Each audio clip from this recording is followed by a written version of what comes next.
Olá, sejam bem-vindos para mais uma aula de bioquímica, onde hoje nós trabalharemos o assunto fermentação e respiração em leveduras.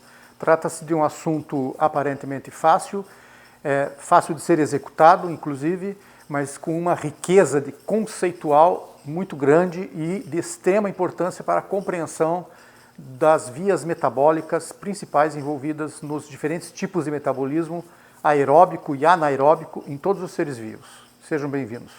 Então, nós temos já pesadas as leveduras, é medido o volume de solução de glicose que vai ser colocado em cada um dos recipientes, né?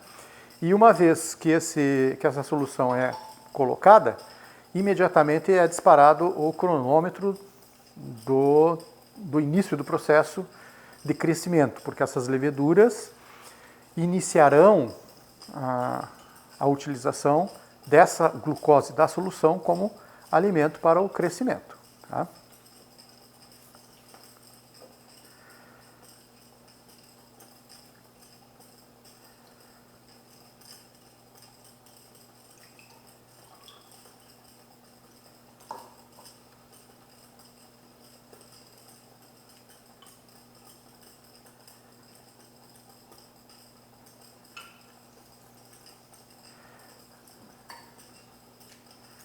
Colocada a solução de glicose nos dois compartimentos, já dá para observar que um está num kitasato, que é para criar um ambiente anaeróbico. Esse momento zero, a coleta da alíquota, que será feita agora, já na sequência do momento zero, ainda os dois potes, os dois frascos estão abertos, mas na sequência um deles será fechado. Então, é rapidamente coletada uma alíquota para a medida do tempo zero.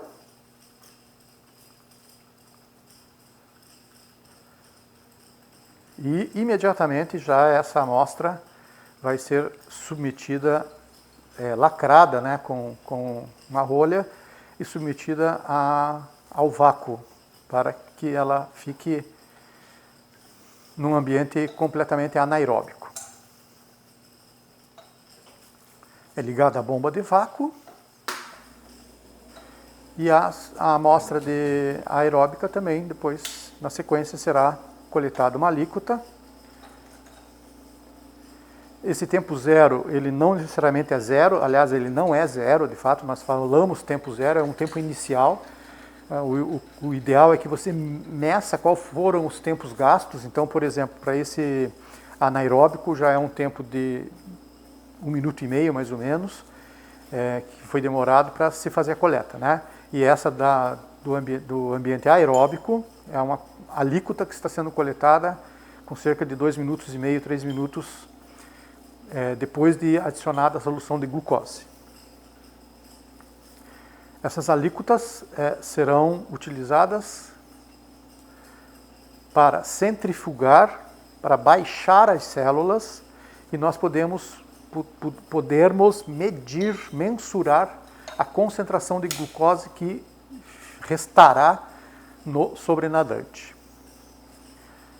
Os princípios conceituais e técnicos dessa aula serão discutidos previamente na aula teórica. Então, as soluções ficam em agitação, o cronômetro já foi disparado, né? E essas soluções essas alíquotas que foram coletadas seguem imediatamente para a centrífuga. Uma alternativa que você tem, ao invés de levar 2 tubos para a centrífuga, depois mais 2 tubos para a centrífuga, e a centrífuga fica trabalhando apenas com 2 tubos cada vez, a alternativa é você colocar isso num ambiente com água bastante gelada. Essa temperatura abaixa o metabolismo celular, enquanto aguarda o tempo da coleta das outras alíquotas do experimento. Então, esta é uma alternativa. Decorrido o tempo de 10 minutos, então, será coletada a alíquota. Do anaeróbico se faz a abertura do sistema, né, para retirada da alíquota, e logo em seguida é novamente fechado o sistema para ele continuar em anaerobiose.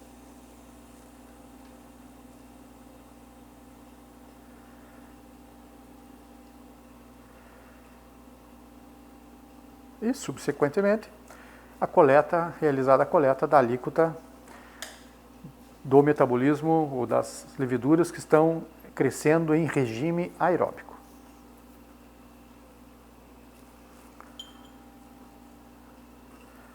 Seguem no banho de gelo até que as demais alíquotas sejam coletadas e se possa realizar apenas um ciclo de centrifugação para o abaixamento das células.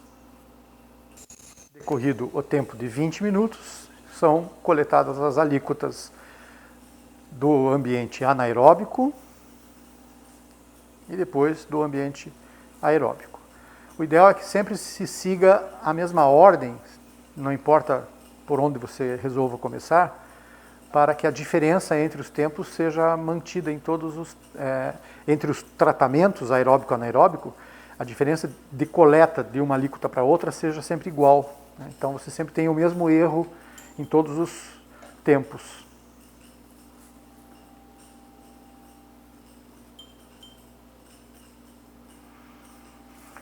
Soluções ainda mantidas em banho de gelo, aguardando agora o último tempo para a coleta de alíquotas. Decorrido os tempos, então agora é a coleta final do último tempo, de 30 minutos. E aí então na sequência essas amostras, essas alíquotas, serão colocadas em centrífuga, perdão. Reparem que esses tubos em que as alíquotas estão sendo coletadas já são tubos Falcon de 15 ml, que são tubos que vão direto para a centrífuga. Eles se acoplam diretamente no rotor da centrífuga. Isso facilita o manejo.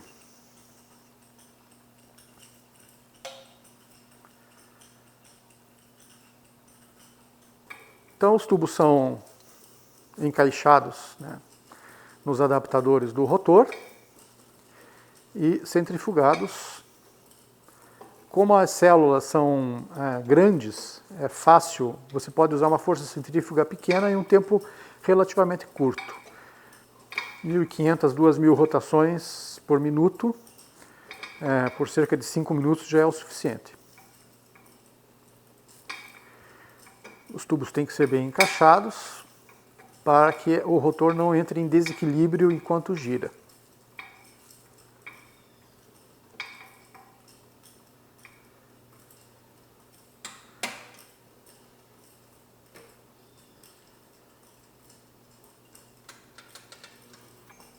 Terminada a centrifugação, os tubos são coletados, onde já pode-se observar a precipitação, o abaixamento da população celular de leveduras que você tem em cada um desses meios, em cada uma dessas alíquotas, né?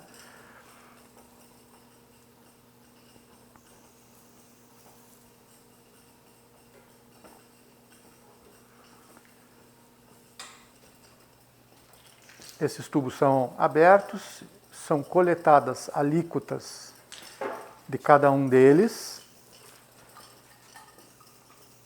em volumes iguais, em tubos de ensaio de vidro, e promovido então a reação com o dinitrosalicilato, que vai revelar a presença da glucose, a presença de açúcares redutores.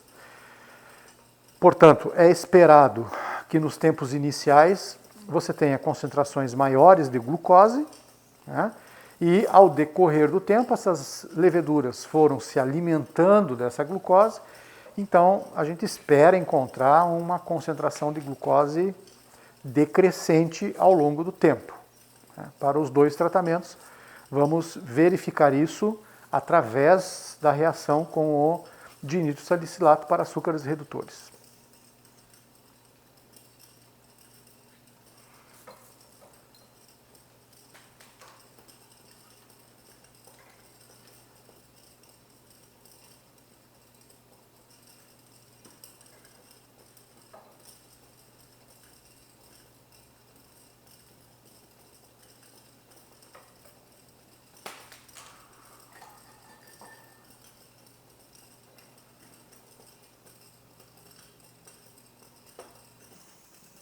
Em todos os tubos é adicionado um volume pré-determinado de dinito-salicilato, do reagente de dinito-salicilato, e na sequência esses tubos serão colocados em banho-maria fervente a 100 graus por 5 minutos, para que a reação entre o dinito-salicilato e o açúcar redutor ocorra de forma acelerada.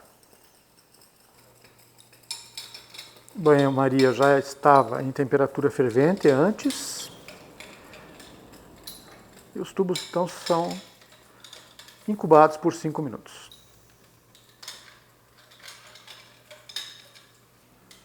Uma vez que a reação já ocorreu por 5 minutos, tem que tomar cuidado de fato porque esses tubos ficam muito quentes, né, inclusive na parte do vidro de cima mesmo.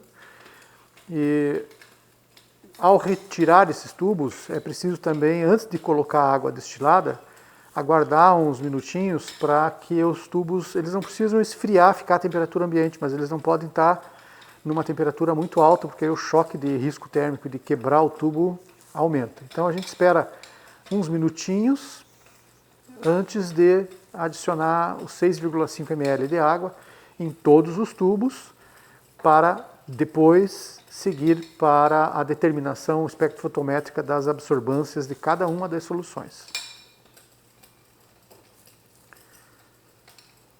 Esse protocolo já foi trabalhado em mais de um momento na disciplina.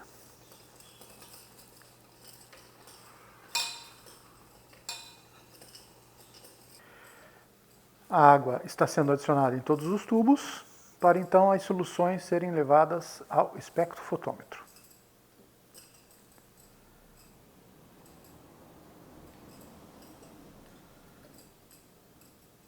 As cores refletem, a intensidade da cor reflete a concentração de açúcar redutor.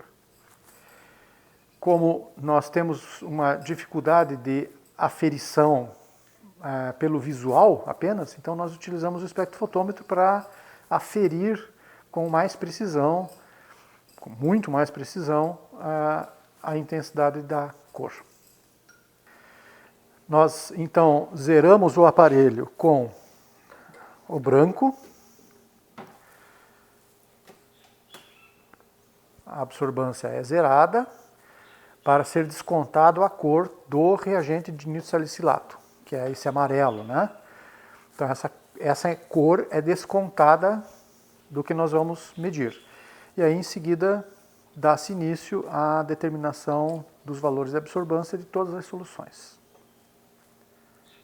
Os valores de absorbância são anotados e com eles construída uma tabela e da tabela um gráfico.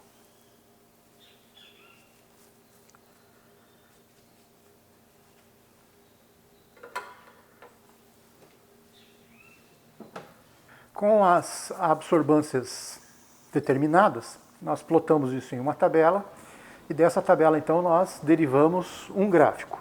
Aqui nós temos no eixo Y o valor das absorbâncias, que vão de 0 a 1, né, e os determinados tempos. Então, para o ambiente, por exemplo, aeróbico, né, para as amostras aeróbicas, elas saíram lá de 0,9, depois elas foram para 0,8, deixa eu só fazer aqui uma escala melhor,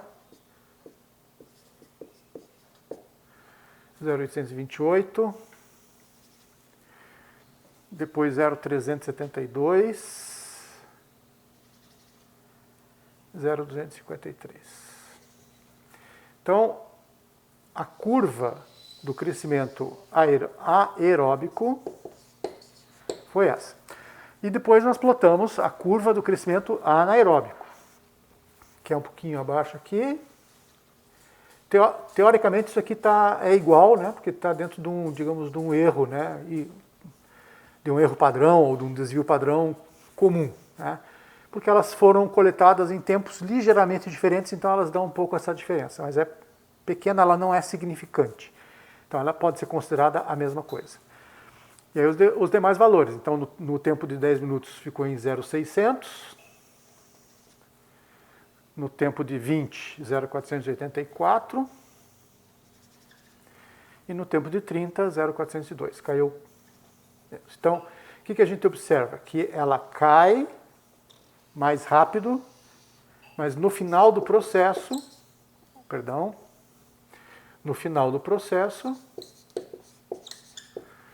esse regime anaeróbico acaba consumindo menos glucose, né?